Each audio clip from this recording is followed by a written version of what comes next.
Assalamu alaikum. Hello viewers, how are you?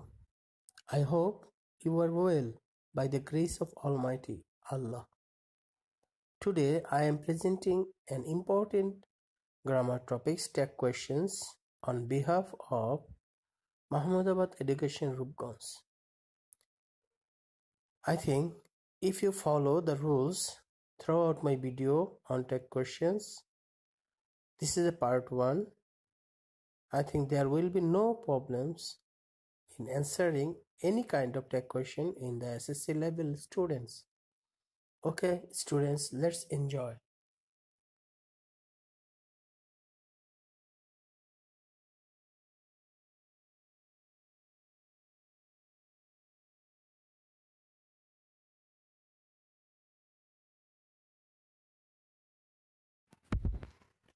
Okay, students, আমরা এই পর্যায়ে এসে ট্যাগ কোশ্চেনের সংজ্ঞা দেওয়ার চেষ্টা করব। ট্যাগ শব্দের অর্থ জুড়ে দেওয়া। বক্তার বক্তব্যের প্রতি সমর্থন পাওয়ার জন্য বিবৃতি বা স্বীকৃতিমূলক বাক্য, আদেশ, অনুরোধ বা নিষেধমূলক বাক্যের শেষে যে প্রশ্ন জুড়ে দেওয়া হয় তাকে ট্যাগ কোয়েশ্চেন বলে। ট্যাগ কোয়েশ্চেনকে কোশ্চেন ট্যাগও বলা হয় ব্রিটিশ টার্মে, আর ট্যাগ কোয়েশ্চেন হলো আমেরিকান টার্ম। কাজেই তোমরা একে কি নামে বলবে এটা তোমাদের ব্যাপার। কেউ কেউ একে কোয়েশ্চেন ট্যাগ বলে থাকে, কেউ কেউ ট্যাগ কোয়েশ্চেন বলে থাকে, দুটাই সঠিক। ধন্যবাদ পরবর্তী অংশগুলো দেখার জন্য, আমন্ত্রণ রইল।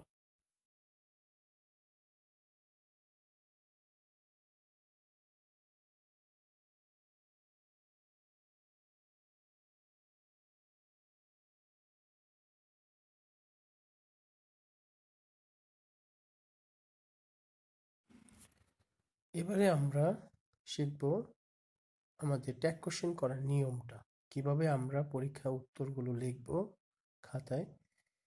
যে কাজটা করতে হবে, আমাদের প্রথমেই পুরোটা বাক্য লিখে কমা দিতে হবে। এরপর প্রদত্ত সেন্টেন্সের সাবজেক্ট এর নাম্বার, পার্সন ও টেন্স অনুসারে অক্সিলারি ভার্ব বসবে। অক্সিলারি ভার্বটি হা বোধক হলে না বোধক বা নেগেটিভ করতে হবে, এবং নেগেটিভ বা না বোধক হলে অ্যাফার্মেটিভ বা হা বোধক করতে হবে। এরপর প্রদত্ত বাক্যে সাবজেক্টের প্রোনাউন বসাতে হবে এবং শেষে অবশ্যই প্রশ্নবোধক চিহ্ন দিতে হবে। সহজ কথায় আমাদের প্রথমেই পুরো বাক্য লিখে কমা বসে, এরপর সাহায্যকারী ভার্ব খুঁজে বের করে হা বোধক বাক্য হলে তাকে না বোধক করতে হবে, এবং না বোধক বাক্য থাকলে হা বোধক করতে হবে। কাকে করব আমরা? অক্সিলিয়ারি ভার্বের। এরপর প্রদত্ত বাক্যের সাবজেক্টের প্রোনাউন বসাতে হবে এবং শেষে অবশ্যই প্রশ্নবোধক চিহ্ন দিতে হবে। আর তোমরা জানো অক্সিলিয়ারি ভার্ব না থাকলে মূল ভার্ব থাকবে। মূল ভার্বের বেলায় আমাদের ডোন্ট, ডাজেন্ট বা ডিডেন্ট এগুলো বসাতে হবে। ধন্যবাদ।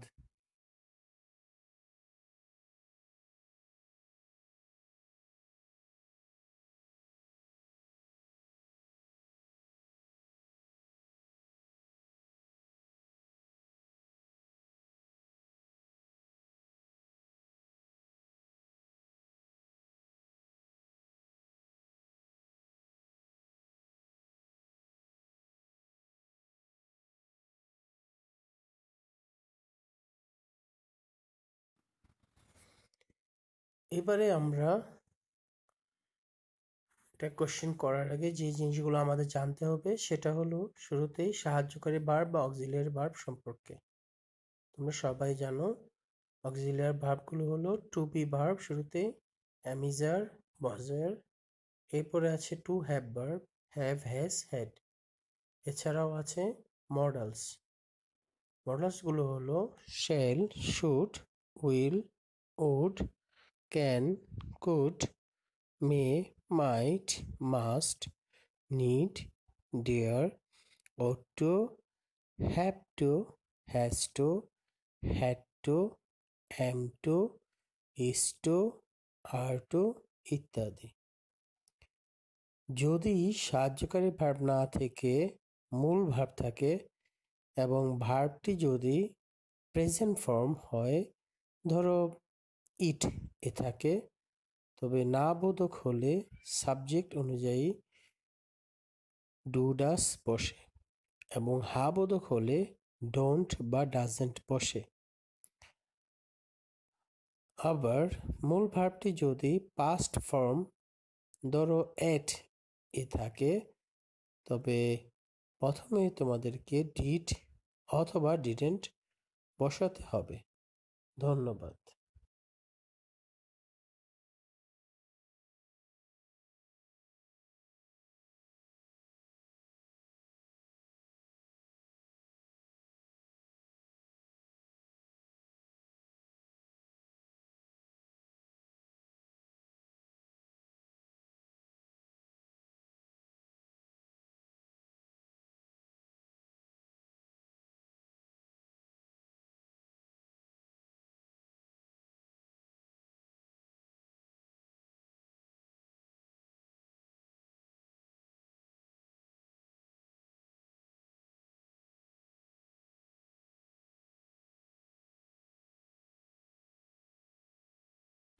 এখানে লক্ষণীয় নেগেটিভ করতে আমরা নটকে ট্যাগ কোশ্চেনের বেলায় অ্যান্টি বসাবো। যেমন আমরা জানি টু বি ভার্ব হলো am is are was were. শুধু এম এর না বোধক করতে আমরা আরএন্ট বা এইন বসাতে পারি, তবে সবচেয়ে বেশি প্রচলিত হলো আরএন্ট, তোমরা সেটাই প্রয়োগ করবে। এবং ইজ আর ওয়াজ ওয়ার এর সাথে নেগেটিভে ইজেন্ট, আরএন্ট, ওয়াজেন্ট বা ওয়ারেন্ট বসে। টু হ্যাভ ভার্বগুলো হলো হ্যাভ, হ্যাজ, হ্যাড। এর সাথে নেগেটিভ করতে তোমরা হ্যাভেন্ট, হ্যাজেন্ট, হ্যাডেন্ট এগুলো বসাবে। আর মডেলসে আছে shall, should, will, would, can, could, may, might, must, need, dare, ought to, am to, is to, are to, was to, were to, have to, has to, had to. তোমরা জানো এগুলোকে নাবোধক করতে আমরা করব যেগুলো, সেটা হলো শ্যালের নাবোধক হবে শ্যান্ট, উইলের নাবোধক ওন্ট, ক্যানের নাবোধক ক্যান্ট, কেউ কেউ একে কান্টও বলে।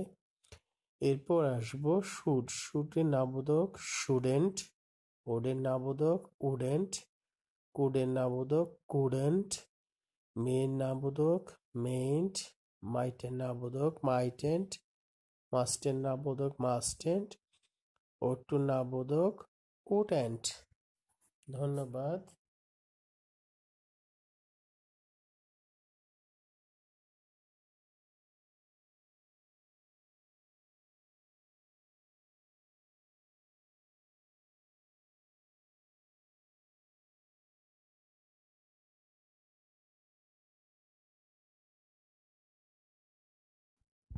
এবারে আমরা জানবো একটি বাক্য নাবোধক আছে তা চেনার উপায়। যদি কোনো বাক্যে no, not, never, hardly, seldom, rarely, scarcely, barely, few, little, nobody, no one, none বা nothing, neither, nowhere, too, too, not only but also, only, until ইত্যাদি থাকে, তবে বুঝতে হবে বাক্যটি নাবোধক বা নেগেটিভ আছে।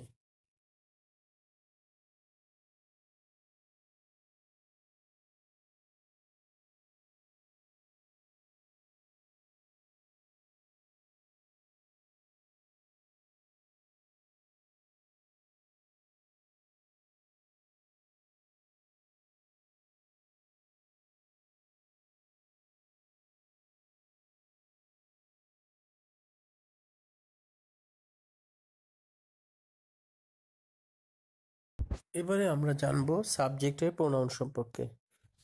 এখানে আমি একটি টেবিল দিয়েছি, তোমরা লক্ষ্য করো সাবজেক্ট এবং প্রোনাউন।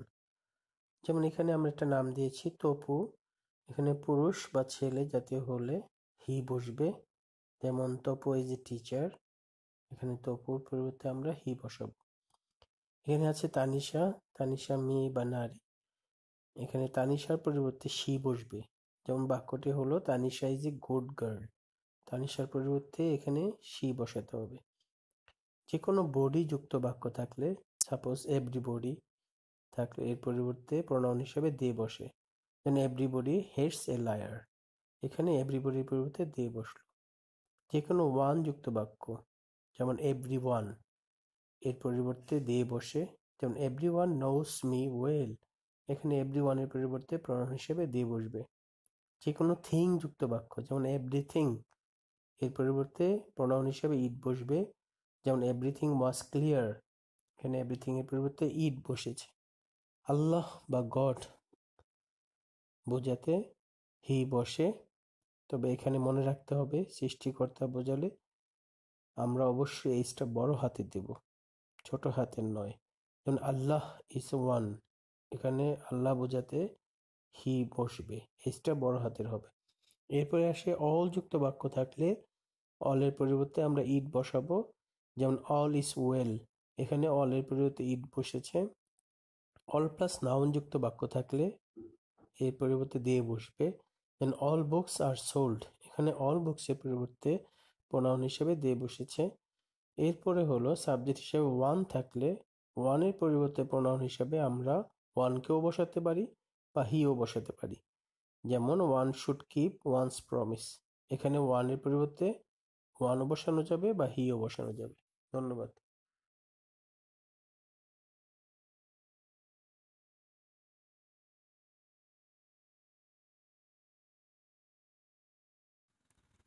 এছাড়াও আরো কয়েকটি প্রোনাউন, যেমন all of us, none of us, some of us, every one of us, most of us, এগুলোর পরিবর্তে উই বসে। এরপরে আসে all of you, some of you, none of you, most of you, every one of you, এগুলো থাকলে এর পরিবর্তে pronoun হিসেবে ইউ বসে। এরপরে বাক্যের শুরুতে যদি the father, the mother, the brother বা দ্য বেবি এগুলো যদি থাকে তাহলে এর পরিবর্তে ইট বসবে। এখানে দি ফাদার বলতে বাবাকে বোঝায় নাই, বুঝিয়েছে কৃতিত্বকে। যেমন দ্য মাদার বলতে মাকে বোঝায় না, মাতৃত্বকে বুঝিয়েছে। একইভাবে বাংলাদেশ বা যে কোনো দেশের নাম বোঝাতে, যেহেতু এটা মাতৃভূমি, এই জন্য এর পরিবর্তে সি বসে। এরপরে হলো দি বা অ্যাডজেক্টিভ থাকলে, যেমন the poor, the rich, the pious, the virtuous, the innocence, the brave, এগুলো যদি বাক্যের শুরুতে থাকে তাহলে আমরা অবশ্যই এর প্রোনাউন হিসেবে দে বসাবো। আই, ইউ অ্যান্ড শি যদি একসাথে থাকে তাহলে উই বসে। ইউ অ্যান্ড শি একসাথে থাকলে ইউ বসে। এরপরে হলো ধরা যায় না বা ছোঁয়া যায় না বা গোনা যায় না এমন কিছু বোঝাতে ইট বসে। সহজ কথায় বলা যায়, মানুষ ছাড়া অন্য যে কোনো কিছু একটা বোঝাতে সরাসরি তোমরা প্রোনাউন হিসেবে ইট বসাবা, এবং যে কোনো কিছু মানুষ ছাড়া একটা বেশি বোঝালে দে বসে।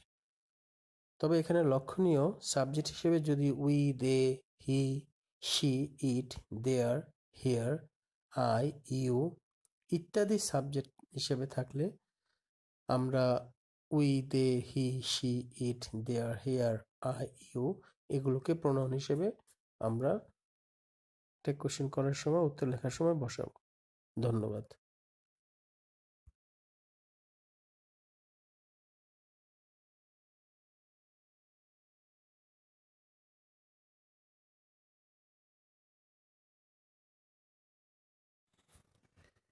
এবারে চলো ওপরে যে নিয়মগুলো আমরা শিখলাম সেই নিয়মগুলো ফলো করে ট্যাগ কোশ্চেনে কিছু এক্সারসাইজ করি। এখানে আমি 12টি সেন্টেন্স দিয়েছি।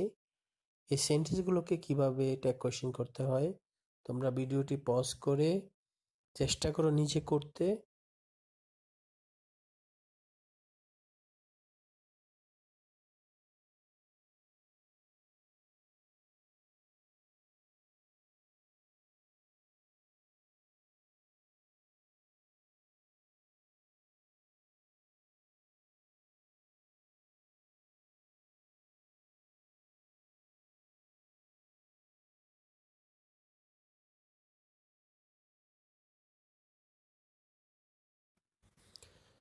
এবারে চলো এক্সারসাইজগুলো উত্তর করি। প্রথম সেন্টেন্সটি, Tanima is a brilliant student. তা আমরা জানি ট্যাগ কোশ্চেন করতে গেলে আমাদের কাজটি হলো প্রথমে সাহায্যকারী ভার্ব খুঁজে বের করা। এখানে সাহায্যকারী ভার্ব হিসেবে আছে ইজ। আমরা জানি ইজ থাকলে আমাকে ইজেন্ট করতে হবে। আমরা ইজেন্ট করেছি এবং তানিমা একটি মেয়ে, সেই হিসাবে তানিমার প্রোনাউন হিসেবে আমরা শি বসিয়েছি। দ্বিতীয় বাক্যে লক্ষ্য করো, Tanisha knows how to swim. এখানে সাহায্যকারী ভার্ব নেই, প্রিন্সিপাল ভার্ব বা মূল ভার্ব হিসেবে নোজ আছে। আমরা জানি যদি সাহায্যকারী ভার্ব না থাকে তাহলে আমাদেরকে ডু ডাস বসাতে হয় প্রেজেন্ট টেন্সে। যেহেতু এই ভার্বটি প্রেজেন্ট, সেই হিসেবে আমাদের বাক্যটি যেহেতু হা বোধক আছে, তা আমাদের বসাতে হবে ডাজেন্ট, আর তানিশার পরিবর্তে শি বসেছে। তৃতীয় সেন্টেন্সটি লক্ষ্য করো, ম্যান ইজ মর্টাল। এখানে সাহায্যকারী ভার্ব হিসেবে আছে ইজ, তাহলে আমরা বসাবো ইজেন্ট আর ম্যানের পরিবর্তে হি। চতুর্থ বাক্যে আনিকা ওয়াজ নট এ ফুল। এখানে বাক্যটি আছে না বোধক। আমরা জানি না বোধক থাকলে হা বোধক করতে হবে। ওয়াজ নটকে আমরা ওয়াজ করেছি, আনিকা যেহেতু এটা মেয়ে, সে হিসেবে এর প্রোনাউন হিসেবে শি বসিয়েছি।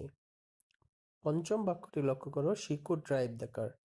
এখানে সাহায্যকারী ভার্ব মডেলস আছে কুড, হা বোধক আছে, এই জন্য আমরা এটাকে না বোধক করবো কুডেন্ট। আর শি নিচে একটা প্রোনাউন, আমরা জানি শি যদি প্রোনাউন হিসেবে সাবজেক্ট হিসেবেও থাকে, এটাকে আমরা প্রোনাউন হিসেবে শি বসাবো। এরপরে আছে আই অ্যাম আ গার্ল। এখানে অ্যাম আছে, অ্যাম এর না বোধক আমরা জানি এইন্ট বা আরেন্ট। আমি বলেছিলাম আরেন্টটা বেশি ব্যবহৃত হয়, এই জন্য আরেন্ট বসালে ভালো। উত্তরটা হবে আরেন্ট আই। এরপর আছে I will get the job. এখানে হাবোধক বাক্য আছে, উইল আছে, উইলের না বোধক হলো ওন্ট, এরপর প্রোনাউন হিসেবে I. A Patriot loves his country.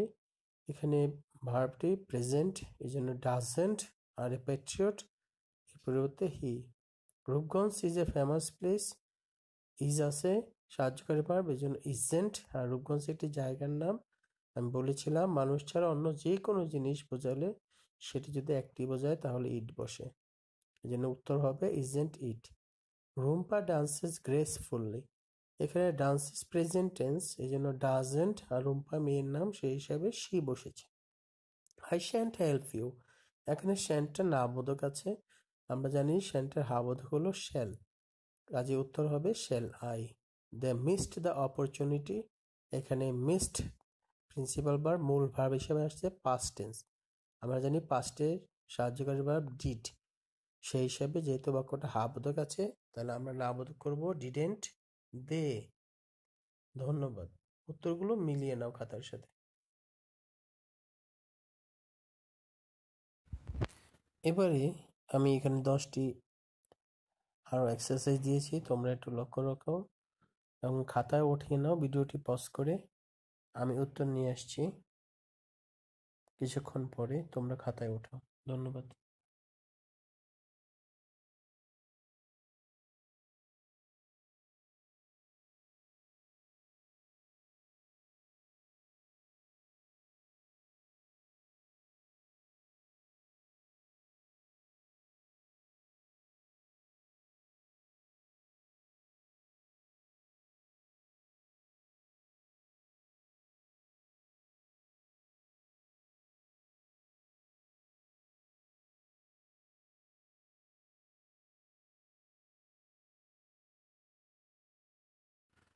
এখানে তোমরা উত্তরগুলো মিলিয়ে নাও খাতার সাথে। যেমন আনিলা হার্ডলি কামস হিয়ার। এখানে হার্ডলি শব্দটা আছে, আমরা জানি হার্ডলি থাকলে বাক্যটা না বোধক। আর যেহেতু এখানে সাহায্যকারী ভার্ব নেই, মূল ভার্ব আছে প্রেজেন্ট টেন্স হিসেবে, এই জন্য না বোধক থাকার কারণে বসেছে does she. Everybody hates a liar. আমরা জানি বডিযুক্ত বাক্য থাকলে দিয়ে বসে, এখানে বাক্যটা হা বোধক, এই জন্য আমাদের বসেছে don't they. Nobody called me. Nobody no দিয়ে বাক্যটা না বোধক আছে, আমরা জানি বডিযুক্ত বাক্য থাকলে দে বসে। নোবডি কল্ড মি, এই জন্য উত্তরটা হয়েছে did they. Tanima seldom misses school. Seldom দিয়ে বাক্যটি না বোধক বোঝায়, এই জন্য বসেছে does she. There is little water in the pot. তোমরা জানো লিটল যুক্ত বাক্য থাকলে সেটা অবশ্যই না বোধক থাকে। এই জন্য ইজটা ইজি বসেছে, আর দেয়ার সাবজেক্ট হিসেবে থাকলে দেয়ারই বসে। None can do this work, none যুক্ত বাক্য থাকলেও দিয়ে বসে, যেহেতু ক্যানটা নানটা না বোধক এই জন্য can they. The poor are born to suffer, এখানে বলেছি কোনো অ্যাডজেক্টিভ আগে যদি দি থাকে তাহলে এর পরিবর্তে দে বসে, আর আছে এই জন্য aren't they. The father rose in him, এখানে দি ফাদার বলতে পিতৃত্বকে বুঝিয়েছে, আর রোজটা পাস্ট টেন্স এজন্য বসেছে didn't it. Bangladesh is a small country, এখানে বাংলাদেশ দেশের নাম এই জন্য শি বসেছে। ইজ হাবোধক, isn't she. We all want peace, এখানে ওয়ান্ট প্রেজেন্ট টেন্স, উত্তর হবে ডোন্ট উই। খাতার সাথে মিলে নাও আরেকবার। ধন্যবাদ।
এখানে তোমরা যে খাতায় উত্তরগুলো উঠিয়েছো তা আমার উত্তরের সাথে তোমরা মিলিয়ে নাও।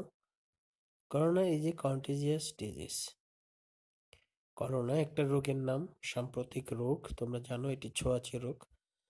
যাই হোক, আমরা উত্তর করার চেষ্টা করি। ইজ আছে এখানে, ইজ হাবোধক, তাহলে হবে isn't it. Every religion teaches us to be patriot, এখানে টিচেস আছে প্রেজেন্ট টেন্স, তাহলে doesn't it. Nobody knows when death comes, আমরা জানি বাড়ি যুক্ত বাক্য থাকলে দে বসে, নো দিয়ে বাক্যটা না বোধক আছে, এর উত্তর হবে does they. I is a word, I হচ্ছে একটা শব্দ, এখানে আই কি বোঝায় নেই, এখানে বুঝিয়েছে আই নামক একটা আই কি, সেই জন্য আমরা কি বসাবো এখানে,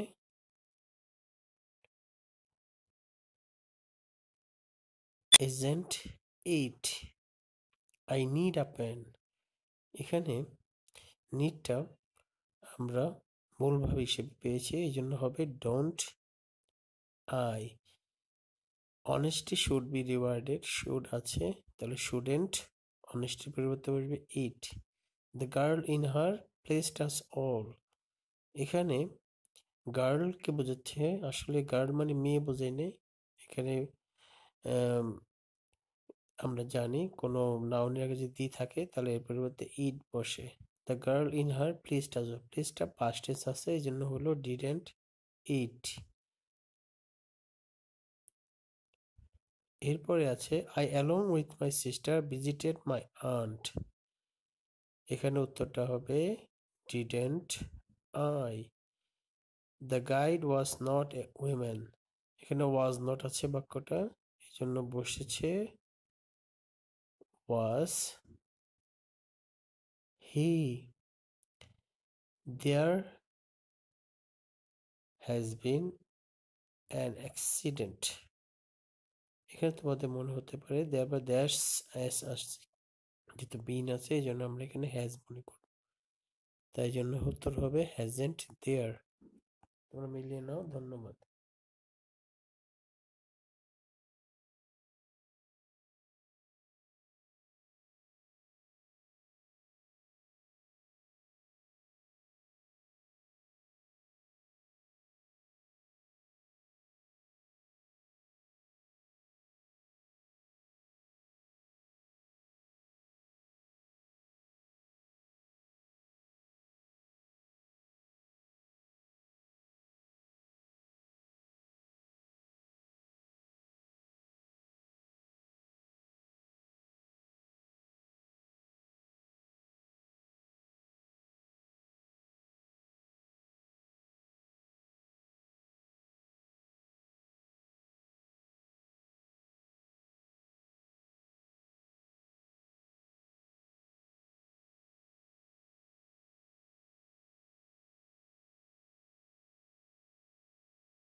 সর্বশেষ এক্সারসাইজ তোমাদের জন্য আজকে পার্ট 1 এর টেক কোশ্চেনের।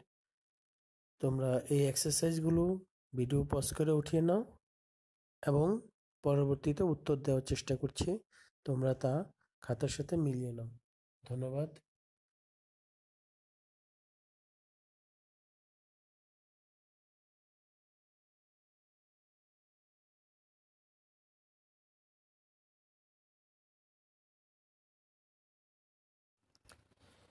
এই ছিল আমার টেক কোশ্চেনের পার্ট 1 এর আজকের এই রুলসগুলো এবং কিছু এক্সারসাইজ।